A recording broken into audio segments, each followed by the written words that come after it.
pendengar, hari ini kita bertemu lagi dalam pelajaran IPA, di mana kita masih melanjutkan bagian perhitungan. Jadi setelah bab lalu kita belajar tentang perhitungan mengenai suku dan perubahannya. Sekarang kita lanjut masih dengan perhitungan juga, tapi kali ini tentang kalor.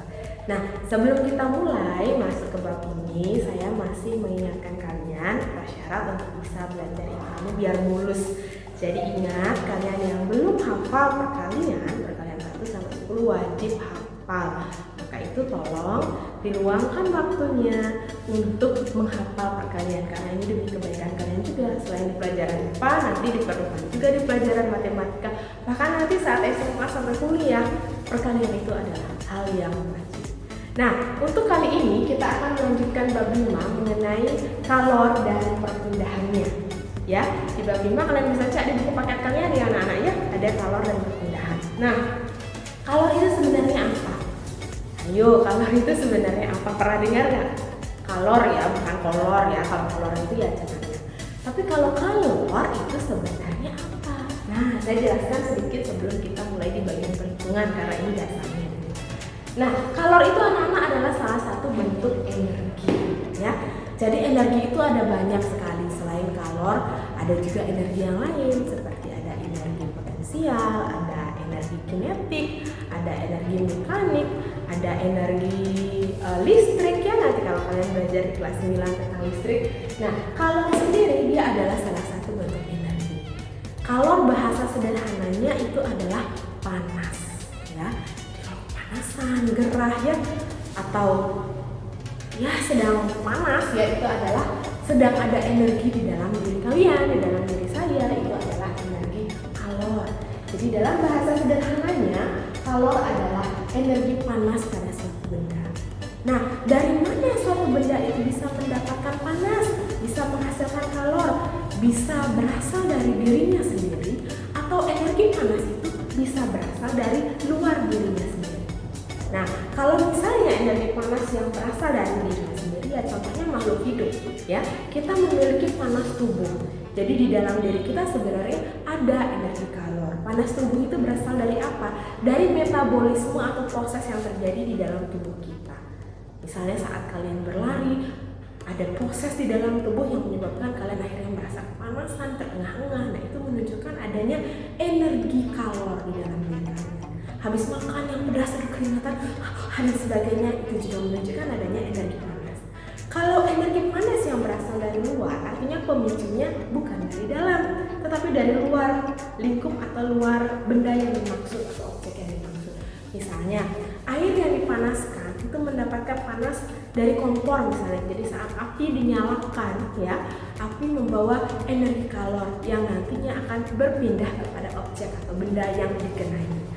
Nah, jadi dari situ kalian harus paham dulu bahwa sumber-sumber kalor atau sumber-sumber panas bisa berasal dari dalam diri objek atau lingkup benda itu sendiri, bisa saja berasal dari luar.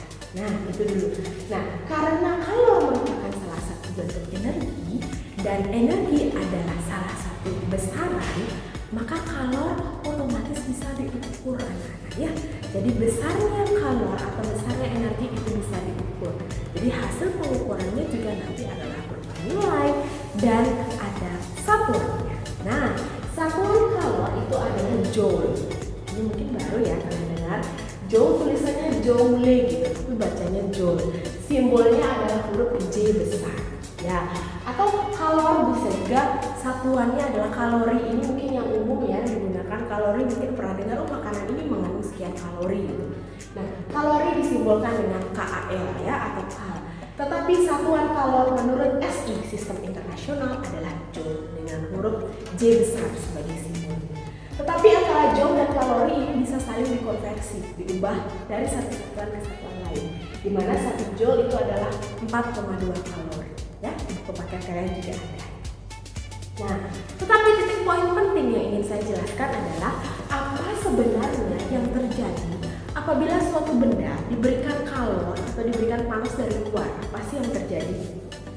Sebagai contoh, saya punya satu panci air ya, saya punya satu panci air, saya taruh di atas kompor. Lalu kompornya saya nyalakan.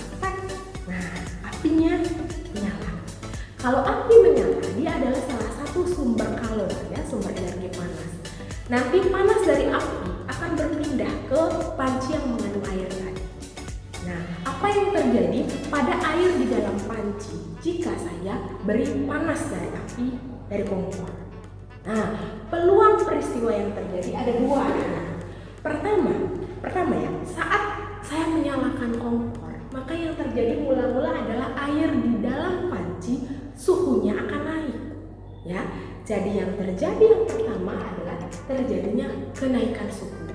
Jadi tadinya airnya biasa, lama-lama sedikit demi sedikit semakin hangat lagi hangat sampai akhirnya panas, ya. Jadi air panas kalau terus saya nyalakan kompornya.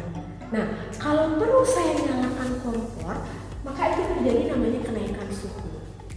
Nah, saat sampai pada titik didih air, ya, 100 derajat Celcius misalnya, lalu kompor tidak saya matikan juga, tetap saya nyalain. Nah, yang terjadi apa kira-kira? Ada yang pernah melakukan? Kira-kira apa yang terjadi?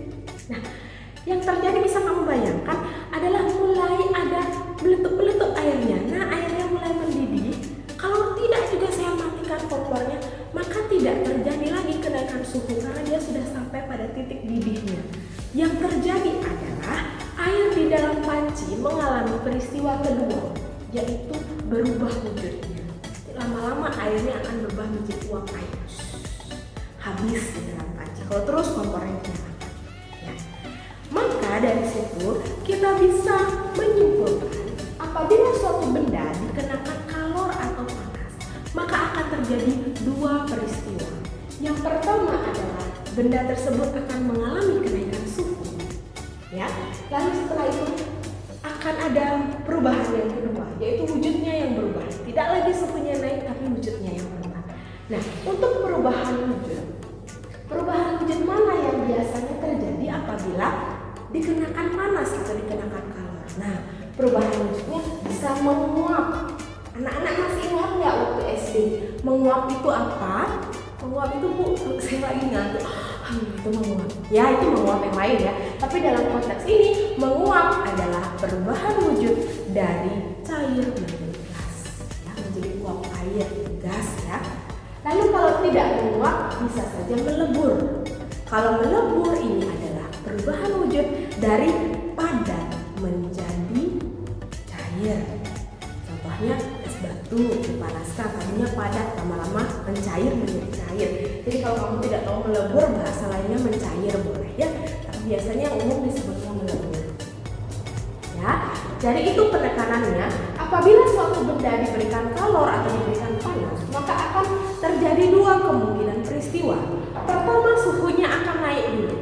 Setelah suhunya naik dan dia terus dipanaskan, maka peluang terjadi peristiwa kedua, yaitu wujudnya yang berubah. Perubahan wujudnya bisa saja menguap dari cair menjadi gas, atau bisa saja melebur dari padat menjadi cair, tergantung apa benda yang dipanaskan. Nah, kedua peristiwa ini yang A dan yang B, anak-anak, baik yang mengalami kenaikan suhu, baik yang mengalami perubahan wujud, berapa besaran kalornya yang diperlukan dalam peristiwa itu bisa dihitung dengan menggunakan rumus persamaan kalor. Nah, di sini kita akan belajar menghitung lagi. Nah, seperti apa sih? Mari saya lanjutkan. Nah, selanjutnya kali ini kita akan membahas bagaimana perhitungan untuk mengetahui banyaknya kalor yang diperlukan dalam suatu peristiwa, baik yang menyebabkan kenaikan suhu ataupun perubahan wujud. Di sini sudah saya tuliskan anak-anaknya. Jadi kita akan belajar dengan dua rumus utama. Rumusnya sebenarnya ada 3, tapi kalian ingat ada 2 peristiwa utama apabila benda diberikan kalor. Apabila benda diberikan kalor, yang pertama yang mungkin terjadi adalah benda akan mengalami kenaikan suhu. Dan yang kedua adalah benda mengalami perubahan wujud. Apabila benda mengalami kenaikan suhu, maka untuk menghitung berapa banyaknya kalor yang diperlukan pada peristiwa tersebut, kita menggunakan persamaan rumus Q sama dengan F kali C kali delta T. Q huruf Q besar, ya, ini adalah simbol untuk banyaknya kalor yang diperlukan. Satuannya adalah joule, J besar. Menulisnya huruf Q besar, ya. Kemudian M ini adalah M kecil, ini adalah simbol untuk massa benda. Massa benda satuannya adalah kilogram. C ya, C adalah kalor jenis benda. Jadi nanti nilai C biasanya di soal sudah ditentukan. Satuannya adalah joule per kilogram derajat Celcius. Dan yang terakhir adalah delta T. Jadi segitiga ini dibacanya delta. T ini adalah simbol dari temperatur. Temperatur itu adalah suhu. Jadi delta ini menandakan perubahan atau kenaikan, dan T ini dari kata temperatur. Jadi delta T artinya adalah kenaikan suhu. Berapa kenaikan suhu yang terjadi? Dan satuannya adalah derajat Celcius. Nah, aduh Miss, kok saya harus ngafalin rumusnya pakai kode-kode Miss ya? Ini bukan main kode ya anak-anak ya.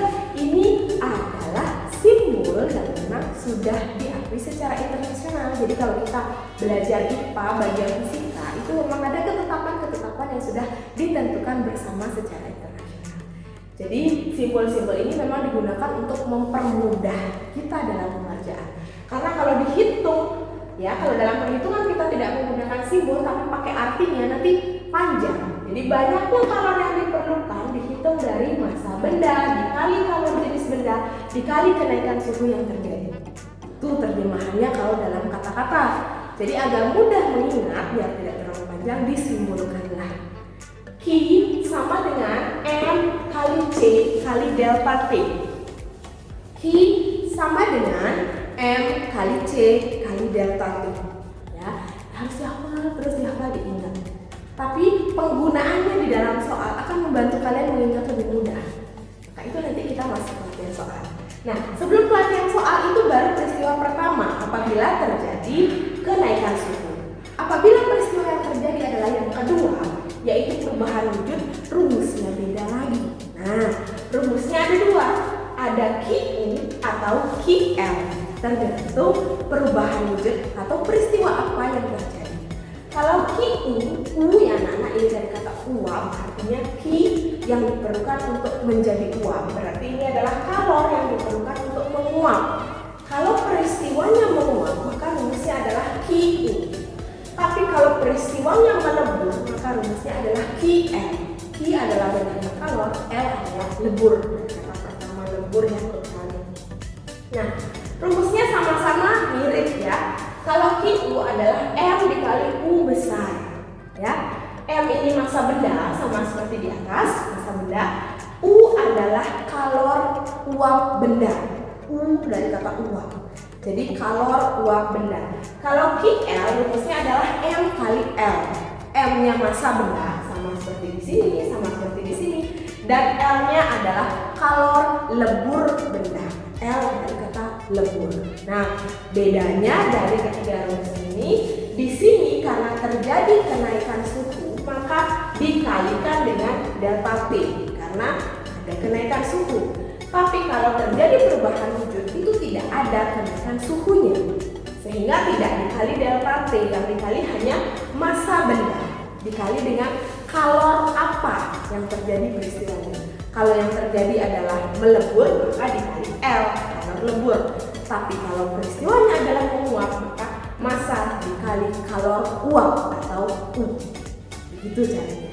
Ya, nanti kita coba di sini ya. Air bermassa 2 kg dipanaskan sehingga suhunya naik dari 10 derajat Celcius menjadi 20 derajat Celcius. Apabila kalor jenis air adalah 4.200 joule per kilogram derajat Celcius, hitunglah banyaknya kalor yang diperlukan. Nah, dalam soal seperti ini yang harus kita lakukan pertama adalah menganalisis ya. Karena dalam soal perhitungan fisika, soal biasanya dalam bentuk soal cerita seperti ini. Nah, jadi untuk menganalisis menjawab soal fisika, kalian harus menjabarkan dulu apa yang diketahui dari soal, apa yang ditanyakan di soal, dan bagaimana perhitungannya. Nah, jadi menganalisis itu bagaimana caranya? Saat membaca soal, setiap kamu ketemu angka, stop dulu, lingkari itu, kemudian pikirkan itu sebenarnya apa dan simbolnya apa dalam soal itu. Misalnya nih ya, air bermassa 2 kg, saya ketemu angka nih, 2 kg. Jadi stop dulu, 2 kg ini apa? Oh, air, massanya air. Berarti kamu ingat lagi di rumus massa benda. Massa benda itu simbolnya M. Langsung tulis diketahuinya, berarti M-nya adalah 2 kg ya. Lalu lanjut lagi, dipanaskan sehingga suhunya naik dari 10 derajat Celcius menjadi 20 derajat Celcius. Oh, ada angka lagi nih, saya ketemu ada dua angka, 10 derajat Celcius dan 20 derajat Celcius. Angka-angka ini menandakan apa? Oh, ini adalah suhunya naik dari mula-mula 10 derajat Celcius menjadi 20 derajat Celcius. Nah, kita konversikan dan lihat lagi di sini. Jadi ada delta T kenaikan suhu. Maka tulislah delta T adalah kenaikan suhu. Artinya berapa suhu mula-mula terus naik sampai jadi berapa. Nah, jadi dari 20 derajat Celcius akhirnya awalnya adalah 10 derajat Celcius. Berarti naiknya adalah 10 derajat. Dari mana dapat 10 derajat? Dari 20 dikurangi 10. Ingat, untuk menentukan kenaikan suhu, kurangkan suhu akhir dengan suhu awal. Jadi dapat 10 derajat Celcius. Lalu lanjutkan lagi. Apabila telur jenis air adalah 4.200 joule per kilogram derajat Celcius, oh, ketemu lagi angka saya. Oh, ini adalah kalor jenis air. Kalor jenis simbolnya apa? Kalor jenis adalah C. Maka tulis di sini C-nya adalah 4.200 joule per kilogram derajat Celcius. Ya. Lalu hitunglah banyaknya kalori yang diperlukan. Oh, sudah nggak ada angka lagi, berarti yang diketahuinya sudah. Sekarang kita tulis apa yang ditanya. Yang ditanya adalah hitunglah banyaknya kalori yang diperlukan. Banyaknya kalori yang diperlukan itu rumus kok itu adalah Q, ya. Banyaknya kalori yang diperlukan adalah Q. Maka tulis Q-nya sama dengan berapa katanya. Lalu baru ke perhitungan. Nah, dari sini kita menentukan rumus mana yang dipakai. Apakah ini atau ini. Jadi menghafal dan tahu rumus yang banyak itu penting. Tapi lebih penting adalah tahu yang mana yang harus digunakan. Ya. Jadi punya banyak senjata itu penting. Tapi yang pentingnya bisa nggak pakai senjatanya. Tahu nggak menggunakan senjata yang tepat untuk situasi yang tepat. Ya, analoginya kayak gitu ya. Nah, jadi kita lihat karena di soal menunjukkan adanya delta T atau kenaikan suhu, maka rumus yang digunakan adalah rumus apabila terjadi kenaikan suhu, yaitu rumus Q sama dengan M kali C kali delta T. Kalian tulis dulu rumusnya, ya. Setelah itu tinggal masukkan angkanya. M-nya berapa? Oh, lihat diketahui, jadi nggak perlu lagi melihat di soal karena sudah kita jabarkan analisis di sini ya. Oh, M-nya berapa? 2 kg. Tulis 2 kg dikali C-nya berapa? 4.200 joule per kilogram derajat Celcius. Ditulis juga sampai sesatuannya ditulis ya.